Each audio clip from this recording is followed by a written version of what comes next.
again, everybody, and welcome into the Shelby County High School Football Show alongside Andrew Simonson. I am Alec Etheridge, and it's another busy week for us here in Shelby County as we hit the second week of region play, fourth week of the season. It's flying by already as we're really close to the midway point of the 2024 season. It's hard to believe how fast it's going, and we've had some teams step up and showcase their abilities early in the season, Andrew. One of those last week was the Chelsea Hornets. They're now sitting at 3-0 overall, 1-0 in region play. I want to get your thoughts on that game. I'll give mine here in just a second as well. But obviously a back-and-forth battle there between Chelsea and Pelham. Before we jump ahead to this week, let's look at that game. The Chelsea Hornets on a bye this week. So recap that game for us, and then anything else that stood out from you from the first week of region play. Yeah, for sure. And Chelsea, for the second straight week in a row, having to gut out a win, this time on the road at Pelham, and really overcome just a Pelham team that had a lot of fight in it, something we didn't necessarily see in those first 2 weeks. Great effort by the Panthers, but ultimately, at the end of the day, it's Chelsea's run game. Chase Strassner once again leading the way for them. He is definitely going to continue to lead this Hornets team as they go forward. Still some great playmakers both in the passing game and in the defense. But when that run game is working so well as it has in the first 3 weeks of the season, you might as well ride it. Yeah, Chase Strassner was unbelievable. They just kept giving him the ball, and he just kept carrying people on his back the entire time. Offensive line played pretty well, but for the most part, I mean, it was just him. You couldn't have one defender take him down. It was going to take 3 or 4 defenders every time to get him on the ground, and he had the will to win in that one, and it helps Chelsea get to 3-0 overall, 1-0 in region play. A back-and-forth battle, and I was actually impressed. We'll talk a little bit more about it during Pelham's segment of the show. I was impressed with how Pelham responded throughout that game as well. But to open region play doesn't get much better than what we saw between those two teams in a 36-33 win for Chelsea last week. I think you're going to hear Chase Strassner's name here at the end of the show, if I had to guess, in our SCR Stars of the week segment. So all that's still ahead on the show. Andrew, I want to get some more thoughts from you, though, from this first week of region play. What else kind of stood out to you with what we were able to see in that opening week of region action? I think for me, it was Shelby County moving once again to 3-0 and not winning in the same way that we've seen them win in the first couple of weeks, which is really use that offense to post a lot of points and get it going on there, but win a low-scoring defensive battle. It's the kind of game that we kind of expect out of Shelby County coming in from last season, and one that we know that they can compete in. It's just a matter of if they can get over the hump. There were plenty of close games that they lost last year. To go on the road at Sipsey Valley and be able to get a win like that while still having an incredible run game, this time from Anthony Palmieri, getting a huge load of the rushes over Devin Alexander. It looks great for them when they're able to both get it done on defense and have a lot of different offensive playmakers who can get it done. I feel like this team really does have the right combination of stuff to make a little bit of noise within this region. Yeah, I mean, it was a good first week of region play for the Wildcats. Defensively was what stood out. I mean, just the fact that they were able to play. They've done it all year, but when the offense wasn't quite clicking on all cylinders, the defense able to come out and get a win in that one. It's been impressive to see what they've done. I was impressed, like I said, by Pelham and fighting in that game. Same for a couple of other teams. Oak Mountain, they lose their region opener to Prattville, but they fought hard until the end. Willow Dale, another big performance for the third week in a row to start the season. You're just seeing a lot of camaraderie around the county so far this year in balance. A lot of teams came into the season with a lot of unknown on their rosters, and we're starting to see those guys who are going to step up and be consistent names that we talk about throughout the season. Thompson last week gets their second win in a row, strongest performance of the season so far against Tuscaloosa County. They got a good one in county battle this week against Oak Mountain. And that's going to be one of 3 county battles that we've got on tap for this week. And it's going to be a lot of fun to see these all-region games, big-time moments for each of those matchups. Our game of the week going to be right here at Helena High School. The Huskies welcome Spain Park to town, and what's sure to be an exciting matchup. We're going to talk about that one in just a minute. Thompson, Oak Mountain, going to be a lot of fun. Calera and Pelham, both winless so far this season. This week, one of them will not only walk away with their first win of the year, but a region win in the second week of region play as well, which could go a long way toward their chances at making the postseason this year. So those just 3 of many games. We've got 10 to talk about on this week's show. We're going to talk about it all here on the Shelby County High School Football Show. It is likely going to be a wet week out in high school football this week. A tropical storm coming our way. Friday looks to be a little bit of a washout, but still expect games to be played. Don't expect any severe storms or anything. So my guess is get the rain gear out. We've got a lot of fun. You're not going to want to miss these games, so make sure you're prepared for that rainy weather on Friday night to catch all the action. But until then, we're going to break them all down. We're going to talk about each of our 10 games this week. We're going to start right here with our game of the week at at Helena High School between the Spain Park Jaguars and Helena Huskies.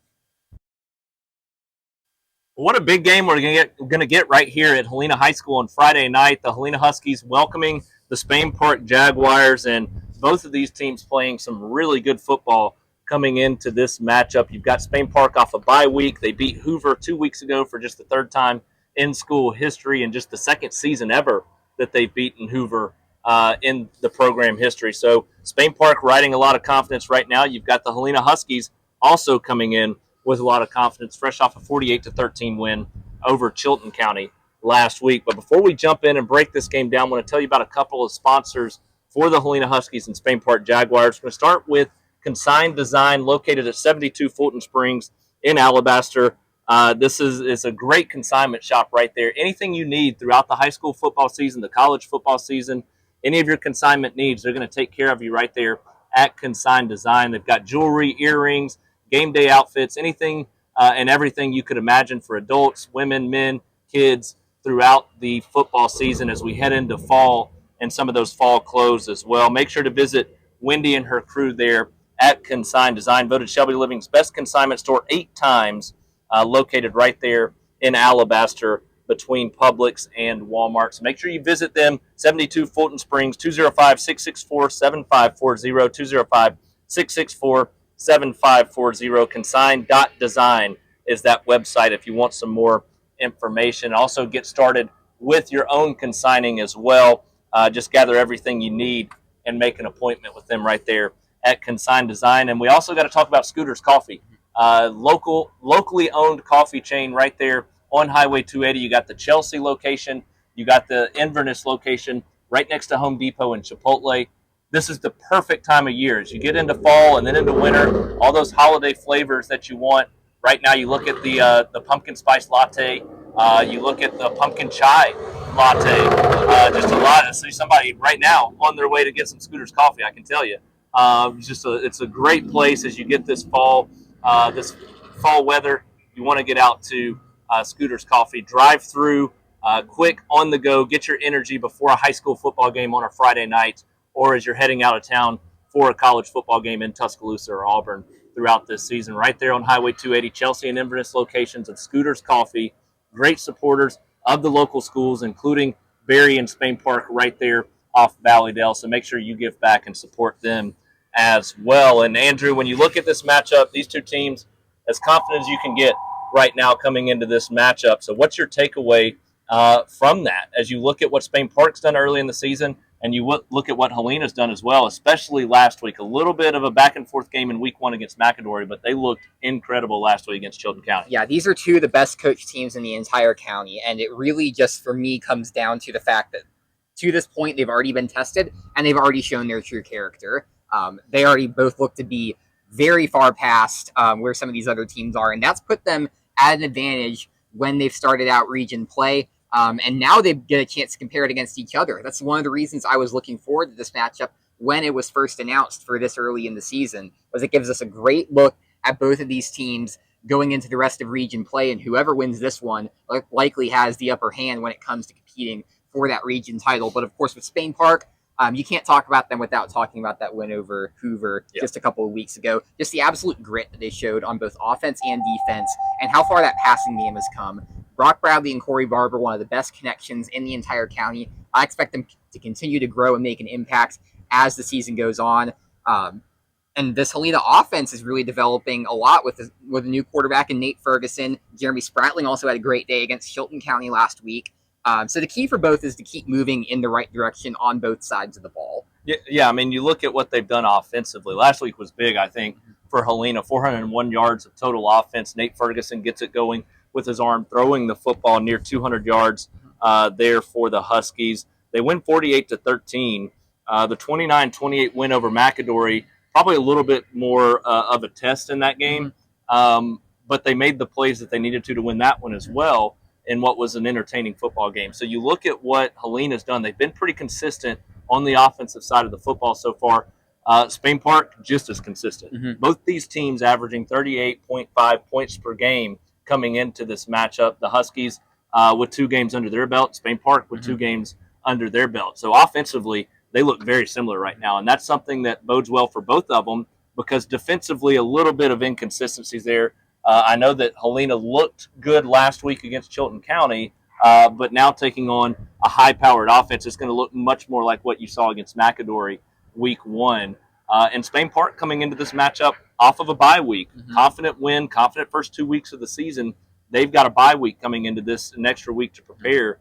Do you think that's enough to really make a big difference in this one? Is that going to be what does make the difference in this one? Well, you definitely need as much rest as possible coming off of a really close down to the wire game like that. And I know that Vikakis hasn't let that win linger too long.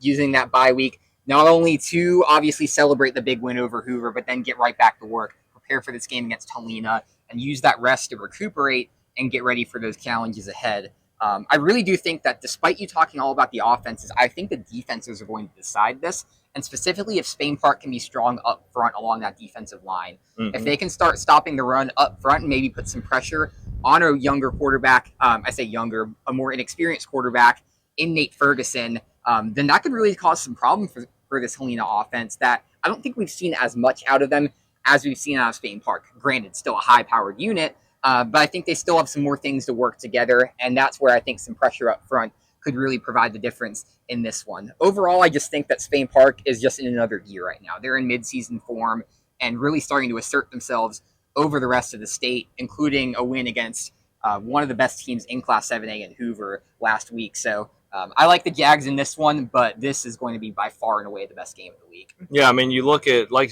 we said, Nate Ferguson had a big step forward last week, and he's going to have to not only do that, he's going to have to do a little bit more this week, which means guys like Torrey Ward are going to have to step up out wide. Jeremy Spratling is going to have to take a little bit of pressure off. Dom Santiago as well. That rushing attack is going to have to be on. And when you can put up 401 yards with an array of different players stepping up in a big way last week, that's going to help you in transitioning into a big game like this. But like you said, ultimately that defensive front of Spain Park can really be a strength for them defensively, and they're going to have to be strong in a game like this, going up against an offense that you know wants to be physical and run the football heavily throughout the night. Both these defenses right around 21 points per game, so very similar on that side of the ball. It look like very evenly matched teams right now on paper. But at the end of the day, I too think Spain Park's just got a little bit of an edge about them this year. Being in 6A, they feel like this is a big opportunity for them to not only win a region championship, but a state championship this year. And they're going to be playing with that kind of mentality. Brock Bradley, Corey Barber, Dakari Shanks, CJ Calley. Like the offense has been really, really good this year. And I expect them to continue to be lights out throughout the season. The big thing you have to keep your eye on, though, and be careful about if you're a Spain Park player is the rat poison. We've heard that term a lot in the state the last several years with Nick Saban kind of coining that and it taking off. But you can't get caught up. You beat Hoover, a lot of confidence from that tight game. You dominate Sparkman in the opener. You just can't get carried away with that too early in the season. It is still just your third game of the year, so you have to be prepared and ready for a game against another team that's undefeated right now in 2-0 Helena. And you get past this one, arguably the rest of the schedule, this may be your most challenging thing in the way of keeping you from a region championship. So I think if Spain Park can keep their way about them, stay focused 1 week at a time and take it week by week, they're going to have a chance to win the region championship. And I think ultimately it's enough this week as well with the offensive talent they have to get it done here on the road at Helena. We were super close to getting a 3-0 Oak Mountain team in a big matchup this week against Thompson. Instead, Thompson comes in on a 2-game winning streak. Oak Mountain drops their region opener. You've got a 2-1 Oak Mountain team, a 2-1 Thompson team. Thompson sitting at 1-0 in region play. Oak Mountain 0-1 in region play. But the Eagles, to me, Andrew, this is the best they've been in a while, probably since the Evan Smith days. And a lot of that goes to the credit of what Will Odell's been able to do at quarterback. He's been so consistent every week of the season, 300-plus more yards after 400-plus the first 2 games of the year. So another strong performance. They ultimately lose in a tight one last week by a touchdown to Prattville. So how do they get when you have such a good offensive performance once again, but you come up short, now you're going in to take on a Thompson team on the road that's going to be arguably your toughest game all year. So how do they bounce back from that, still have the success offensively, but then some on that side of the ball, but also make the improvements defensively? I think it's start early and be consistent throughout the game. As long as Oak Mountain plays their style of football, I could see them getting on the board a few times in this game. I think they're definitely a step up from where they were last year. We've seen that in their first few results. Obviously, Thompson a step above just pretty much everybody within this region. But I think Oak Mountain will really start to make some noise on offense if they're able to come out, attack the ball, and just really be consistent in their drives and get either deep into the red zone or ultimately get into the end zone as well. But it's really going to rely on Will Odell. Obviously, an incredible dual threat quarterback, so you have to stop both aspects of that. But I think the Warriors secondary, with that being their strength, they'll want to lock in on shoring up those receivers like Zach Fitzgerald and Sean Ray and some of those other guys as well, just to make sure that he has as few options as possible. And then from there, just pick up the run, stick a spy, really get after him at the quarterback position, and just take away as many of his playmaking options as possible. Because if he gets space in either the passing game or the run game, look out, because they could make some big plays really quickly. And the scary thing is the secondary is so talented, but the front seven ain't too shabby either. Right. I mean, talk about that side of the ball as a whole.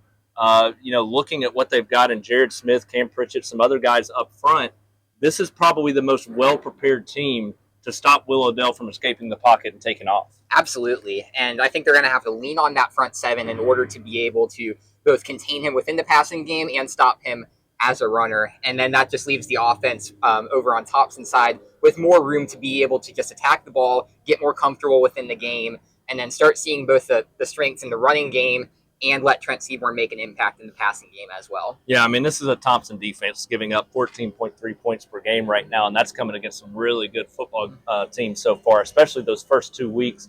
When you look at Grayson, when you look at Lipscomb, Thompson able to play very strong defensively against some of the best players in the country at the high school level. The offense still kind of catching up. Mike Dujon's had back-to-back games where he's had over 100 yards, looks really good right now. The passing game and Trent Seaborn still trying to kind of get to where it needs to with a lot of new faces at receiver. So I'm interested to see offensively what they're able to do and the progression they make overall as a team this week.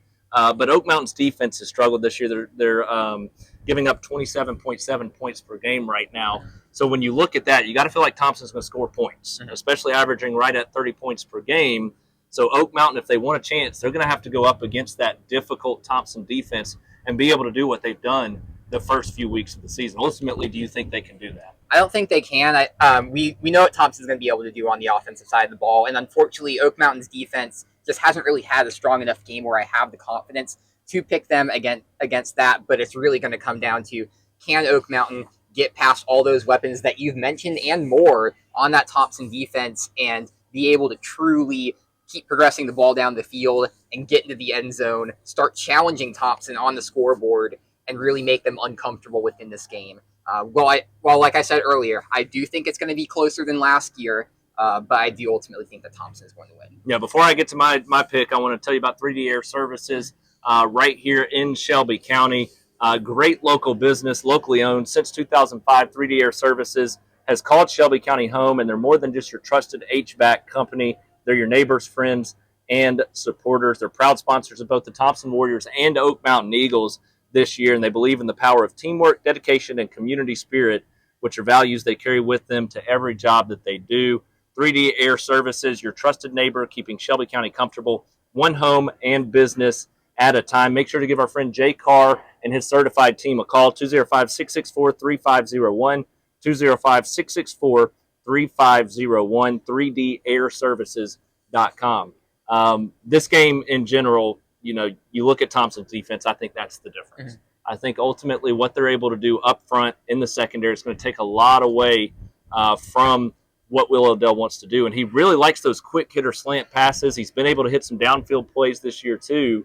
But when you make him one-dimensional and to look out for the run, that's going to make it a tough night, I think, overall. He is a tough physical quarterback, though. He's tough to bring down when he does get that little bit of space. So if that happens at all and Thompson's not prepared for it, then he's going to have another successful night. But ultimately, I think it's going to rely too much on his legs.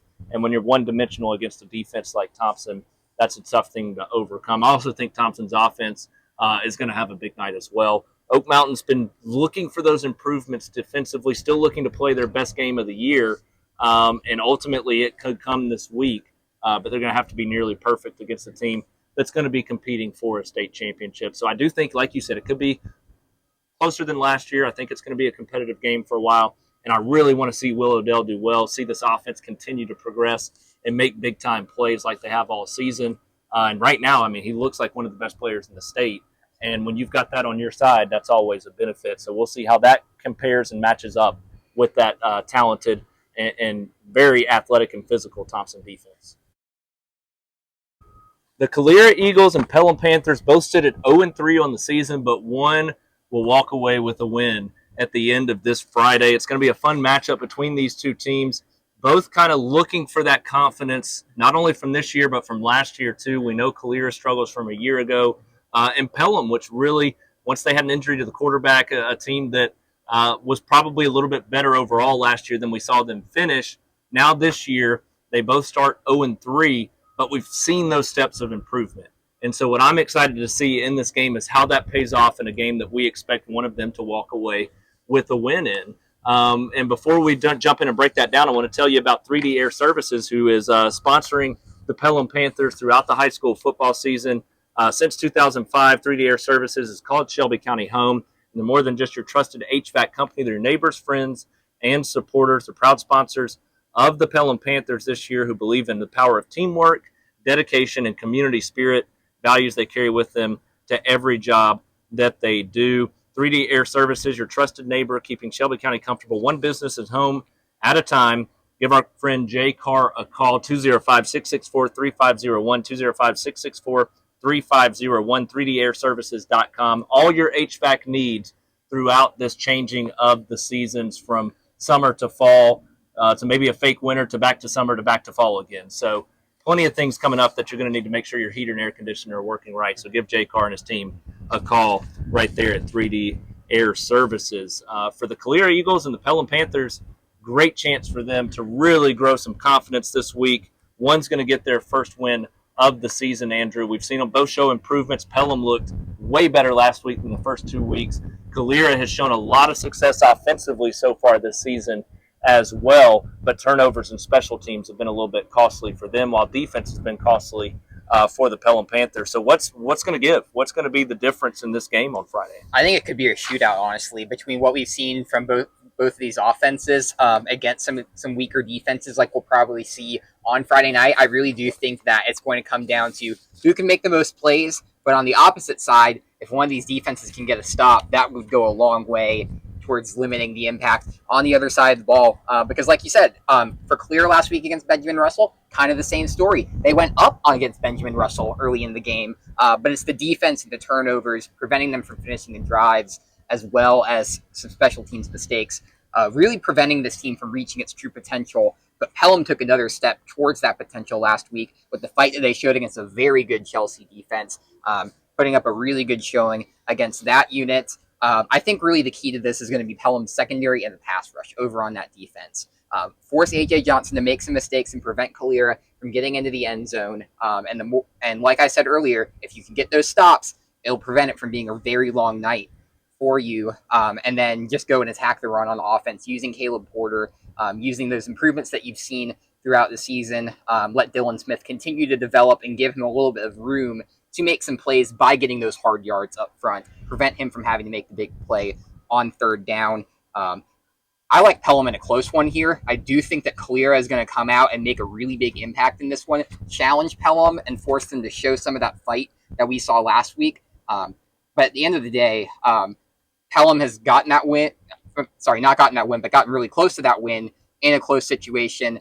Calera just hasn't quite shown enough fight on either side of the ball to get over that hump. I think that makes a difference here. Yeah, I think what impressed me about Pelham last week is that was a Chelsea team that's got some physicality to it. They've got some big guys over there for the Hornets this year, a team that was in 7A last year. And Pelham came out, despite not having much success the first couple of weeks, and just wiped that clean. This was a team that looked improved last week.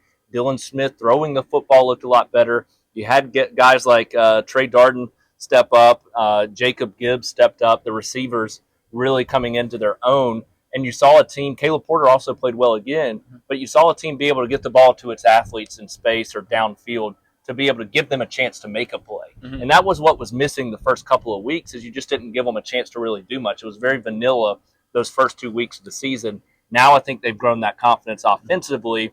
The question is that can they do the same on the defensive side? Because the defense struggled to bring down Chase Drasner last week. They're going to have a tough time with Calera's offense this week and what we've seen from the progression there. So I think you've got a game, like you said, it's going to be very high scoring and could be an extremely entertaining football game here on the offensive side for us. But at the end of the day, what I saw Pelham do against Chelsea last week and the improvements they made, they answered every single call that they had to, and the only difference was they didn't get to touch the ball last like Chelsea did. So this could be one of those games. Whoever touches the ball last is going to have the best chance. But I do think Pelham's physicality, those young athletes growing and improving just a tad bit further along right now. I think Pelham's going to get the win, but in a high-scoring, close game, just like they had last week with the improvements we've seen from Calera offensively this year as well. For the first time since 2008, the Shelby County Wildcats sit at 3-0 on the season, and what a showing it was last week as they pick up another strong win, 15-7 over Sipsey Valley. And it was really the defense that stood out. We talked so much about the offense and the improvements we've seen on that side of the ball the first 2 weeks of the season, scoring 57 in a 57-10 win over Lincoln, and then 31 in a 31-14 win over Holtville. But when you hear the final score of 15-7 against Sipsey Valley, one thing sticks out when you think about all three games this year, and that's the fact that they've given up 10, 14, and 7 points through their first three games. The offense was able to build off of that the first 2 weeks. Not as much success last week. We did get a strong performance from Anthony Palmieri, but the defense has been so consistent, and now they've shown they can win with offense scoring a lot and the defense playing well, and with the offense not scoring a lot and the defense playing well. And this week they get a Jemison team that's really struggled so far this season. So, Andrew, take me through this game and what you expect from Shelby County. Are they going to improve to 4-0? I do think so, and it's because both teams are coming in with opposite momentum. Shelby County riding high at 3-0, Jemison sitting back there at 0-3 with a bunch of tough losses already on their resume. But I think, like I mentioned a little bit in the open, it's the fact that Shelby County now has confidence that whatever type of a game that they're in, they can go out and win that. They've shown concrete evidence to both of those throughout the season, winning a couple of really good games off your offense and scoring points against Lincoln and Holtville, and then turn around and go to a tough road test in Sipsey Valley and really grind out a 15-7 win, not only relying on that defense to keep them at bay, but then capitalizing it on the other end of the ball. That's what we wanted to see so much last year. So the team show some fight and really get over the hump to turn some of those losses into victories. They're starting to do that now, and I think that's making them a very dangerous team come region play, which they're in now. Get that first win against Sipsey Valley, and I think they improved to 2-0 against Jemison with another big performance on both sides of the ball. Yeah, this is a Jemison team sitting at 0-3. They're giving up 28.7 points per game, but even worse, they're scoring just 15 points per game, and that's, to me, that's the whole difference. That's the entire game right there. Shelby County's defense playing extremely well, and you've got a Jemison team that can't score points right now. They've scored 8, 27, and 10 in their 3 games this year. I think Shelby County won this game 21-7 last year. They're better this year. Jemison seems about the same as they were a year ago, maybe a tad bit worse, but very similar to what we saw last year. I expect a similar outcome to what we saw a year ago, 21-7, with maybe an extra touchdown added on for Shelby County. I think the Wildcats defensively continue to play well, and they really should have another good offensive game as well. You don't want to lose sight of that. As good as the defense is playing, you still want to show that promise offensively so you don't get stuck in a rut like they did down the stretch last year. So we'll see if the offense continues to play well, gets back to what we saw the first 2 weeks, but regardless, defense should be a home run in this one for the Wildcats to be able to walk away with a win and get to 4-0 on the season what an incredible accomplishment that would be for Zeb Ellison and the Shelby County Wildcats this year, as they're sitting currently at 3-0 for the first time since 2008, 1-0 in region play. And you win this one, you're at 2-0 in region play. This is a team that's destined for the playoffs and possibly a top 2 spot with home field advantage in the first round of the playoffs as well.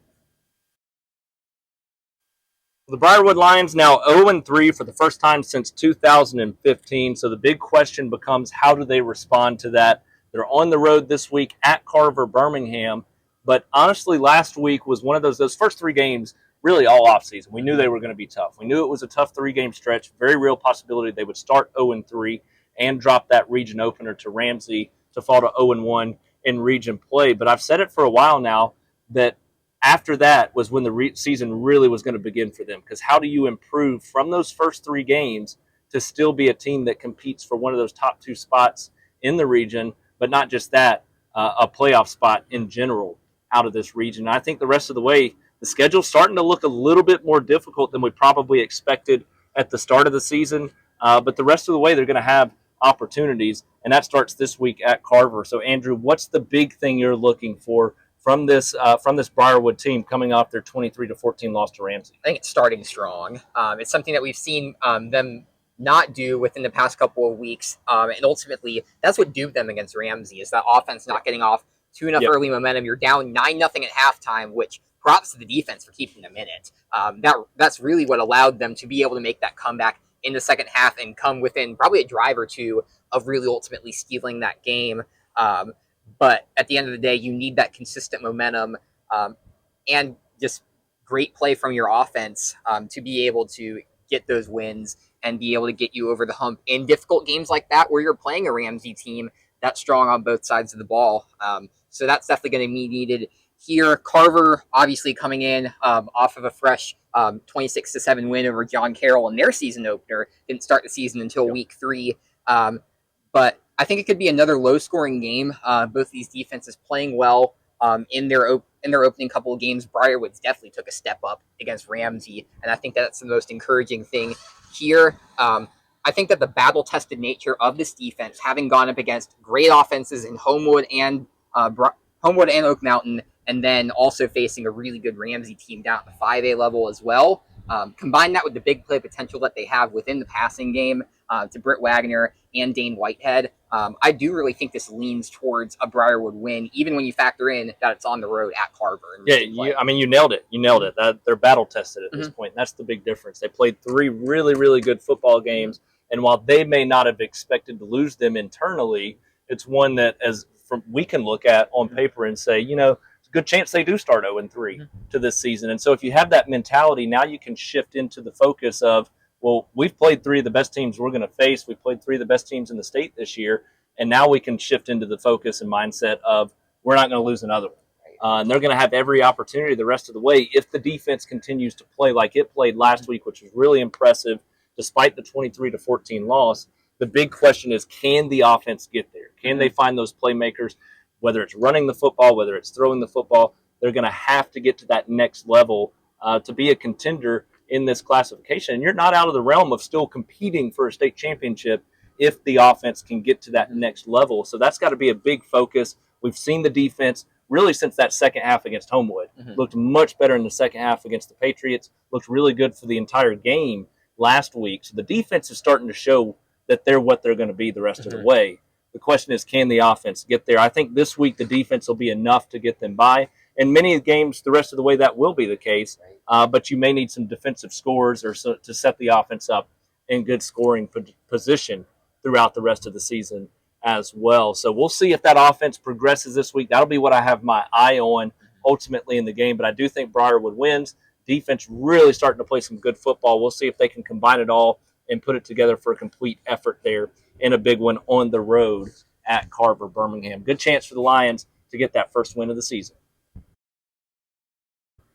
Not the performance the Montevallo Bulldogs were hoping for last week, a 48-14 loss to Northside in a game we both felt like they had pretty good chance to win and just came out and got off to a slow start overall there on both sides of the ball. Put them behind the 8 ball early and never could recover. This week, not going to be much easier as they hit the road to take on Demopolis, a team that is likely your favorite to win this region championship. But before we jump in and talk about the game, I want to tell you about Montevallo Main Street, right there in Montevallo, doing great things for the businesses on Main Street and great things for the events around the city. This past weekend, Tinglewood Festival, a great turnout there, thousands of people in attendance at one of the best events that you've got around Shelby County. They're doing things like that throughout the year. They've got great businesses that you want to go support, and they're proud supporters of the Montevallo Bulldogs. So make sure you support everything related to Montevallo Main Street throughout the high school football season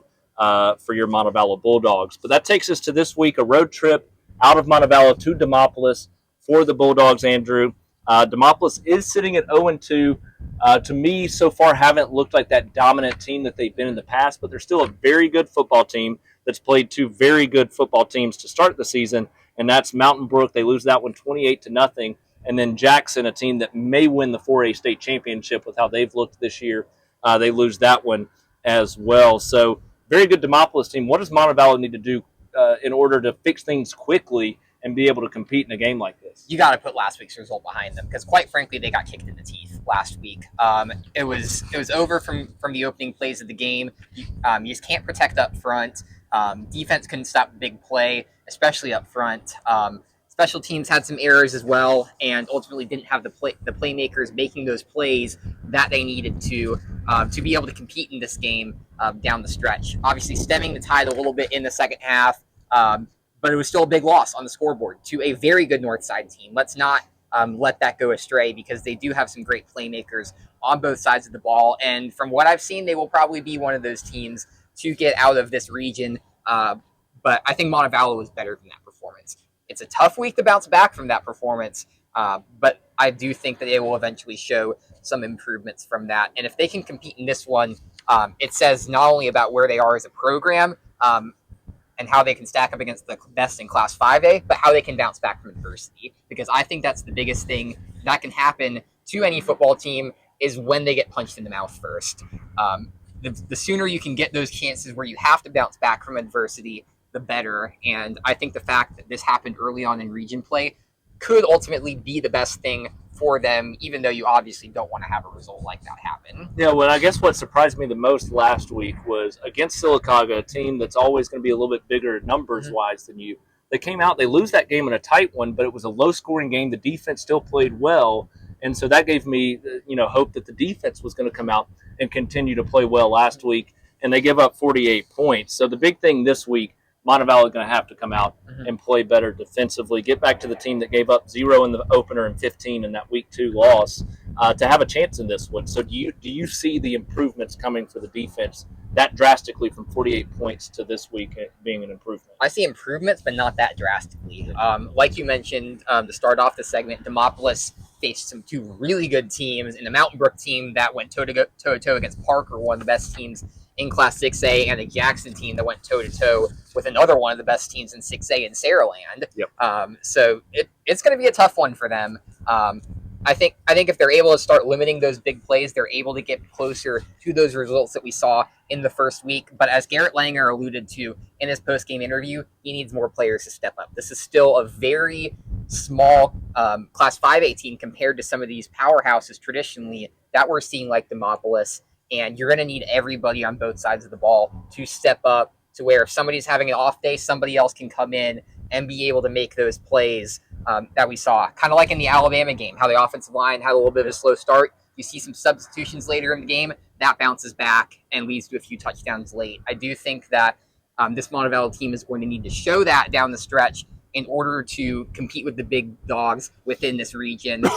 I think those wins are going to happen eventually. I don't see that happening this week. Yeah, they're going to have some winnable games left on their schedule, but you got to show some improvement in this one on that defensive side of the football. The offense is going to need to grow as well. That's a big area of concern right now looking forward, and I have to get back to really finding what's going to work well offensively moving forward, but the defense has got to be your consistent thing week in and week out if you want a chance to make the playoffs. I look for it to improve this week, but like you, Demopolis, a very physical team, one that's going to come out and make it difficult to improve drastically enough to be able to win this one. I think the physicality of Demopolis combined with the concern that we saw defensively from Montevallo last week, the difference in this one. But I do expect them to try some different things that may spark them on the defensive side, but also on the offensive side. We'll see how it plays out.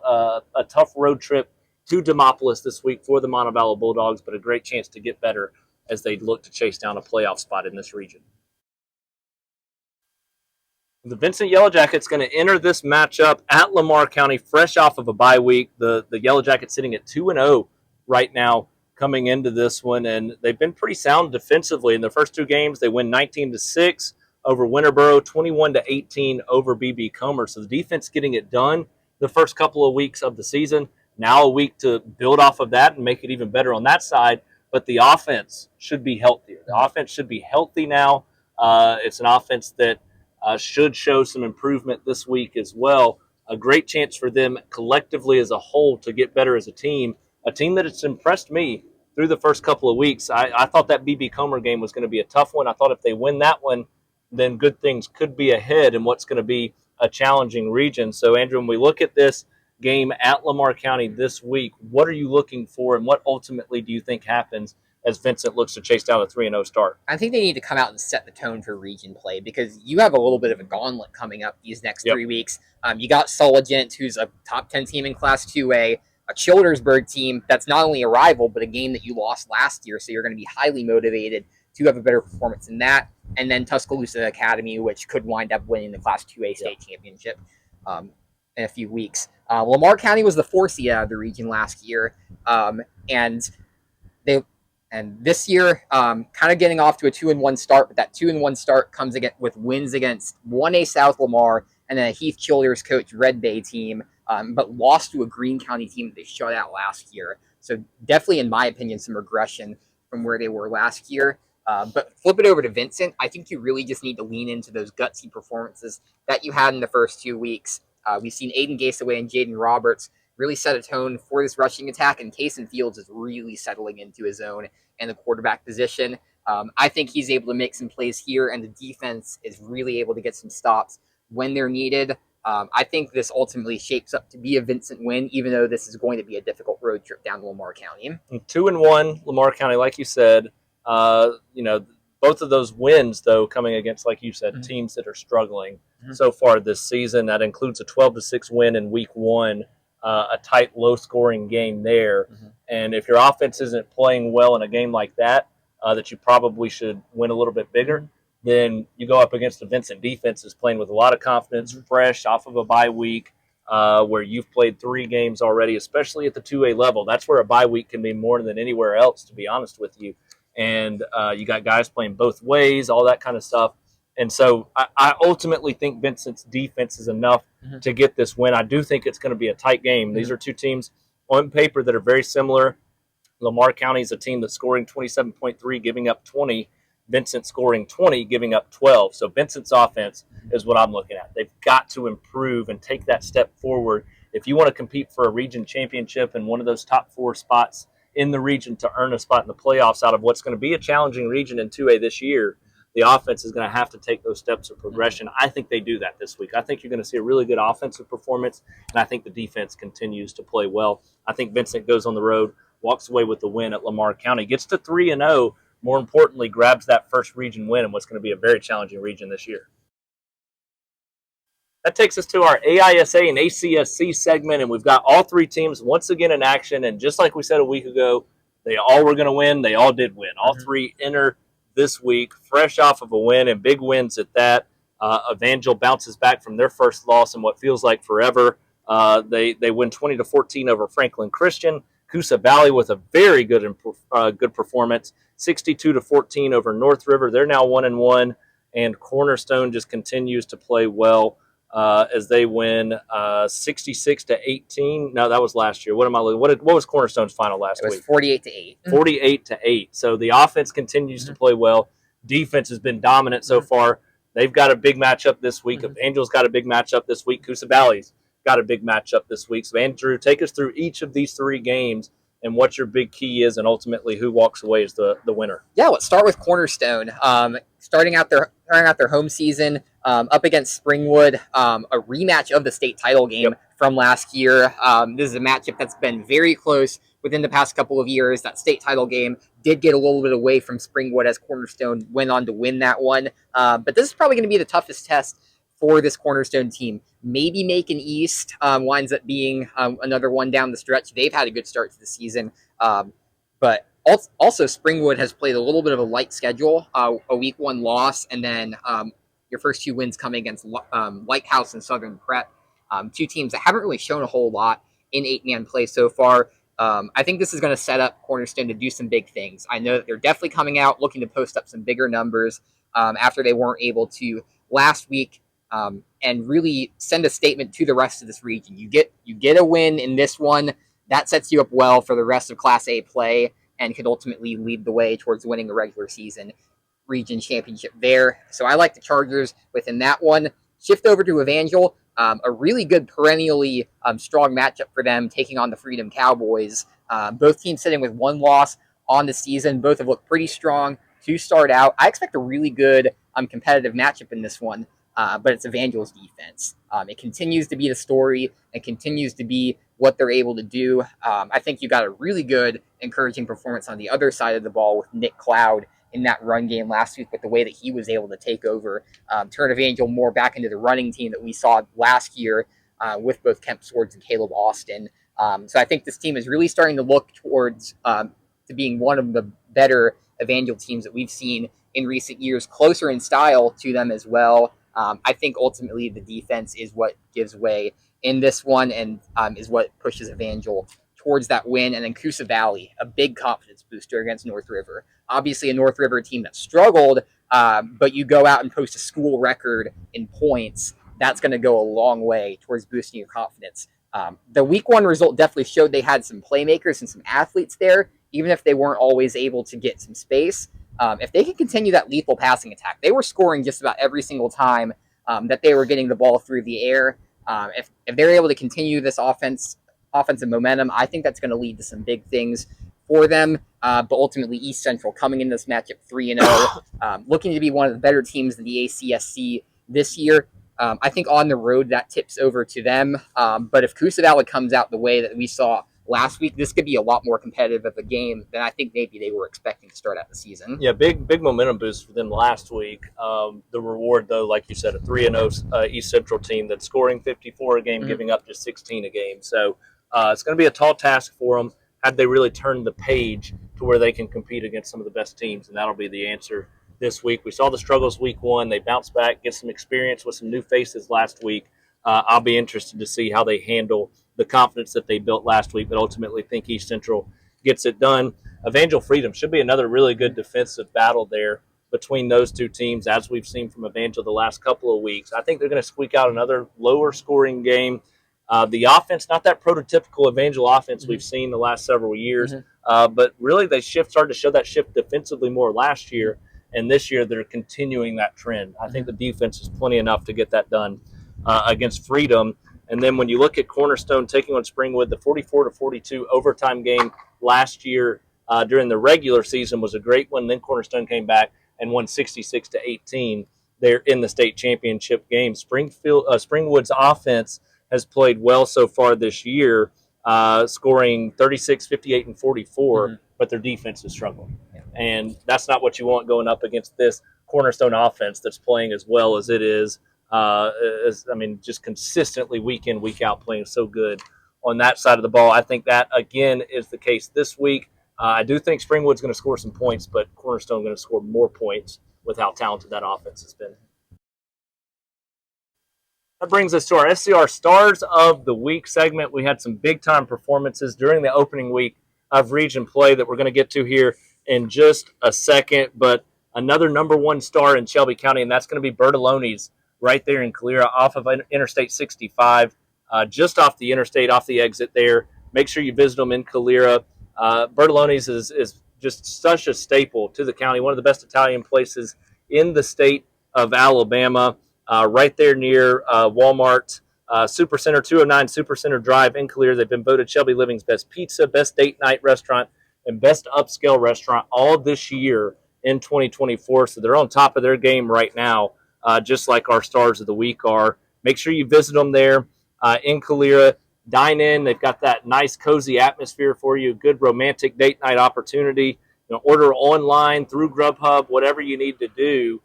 Take advantage of their family takeout meals. A lot of good options there to test out a lot of good meals. Looking for something to feed the kids during this busy time of year, getting them to and from sports practice or whatever it may be. Get one of those family meals, throw it in the microwave. You're good to go right there at Bertoloni's. Give them a call, 205-664-8780, 205-664-8780 to place any to-go orders. But they've also got a brand new website with online ordering at bertolonis.com.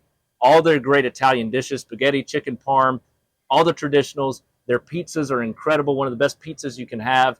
The Nashville hot chicken, buffalo chicken, two of my favorites. They've got a full bar with craft cocktails, great wine selection, and, of course, the delicious cake options that you get right there. The strawberries to die for. They've got seasonal selections. You can do them all by the slice or whole at Bertoloni's. Make sure you visit them. Bertolonis.com, 205-664-8780. So shifting to the Stars on the field now, we look at what we had this past week and the success. Andrew, I'm going to toss it to you. You've got two. I've got two. Who are your two stars from the opening week of region play? Yeah, my first star of the week goes to Mike Dujon, who had another great offensive performance. We saw him start to break out a little bit against Lipscomb Academy up there on the road in Nashville.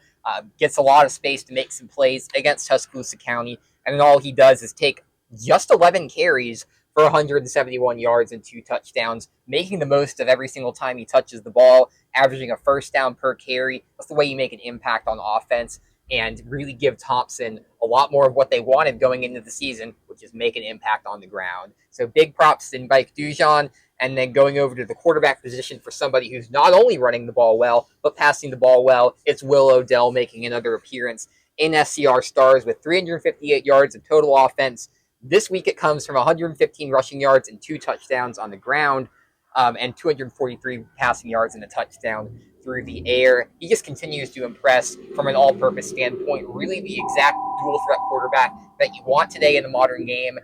So incredible job to him. Once again, despite losing effort to Prattville, he's really set the stage for what should be a special region play to come. Yeah, that's one of the things. A loss does not deter you from being an SCR Star of the Week. If you put up a good performance, we're going to recognize that. And Will Odell's been consistent every week, more than 350 yards of offense every week of the season. You deserve to be an SCR Star every week of the season. Mike Dujon, like you said, he's busted off a couple of big runs the last couple of weeks. And as they work that passing game in at Thompson, they need him to be successful running the football to reach their full potential this year, and he's starting to showcase that there for the Thompson Warriors. Another guy who stepped up in a big way running the football, and that was Chase Drasner.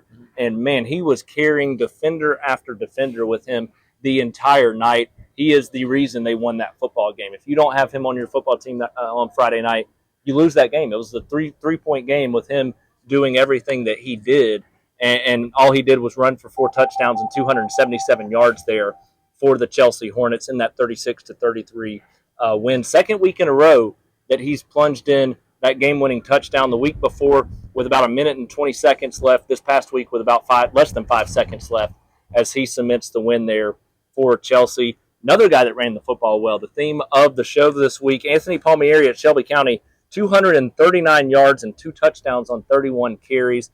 Unbelievable performance from him. We've seen several guys step up and run the football well for the Wildcats so far this year. He's the latest in that long line of talented runners there for the Wildcats. He continues to do that. This is a team, when you look at the balance they have running the football, will they be able to throw it at some point? Sure, that's a question mark and something that could take them to the next level.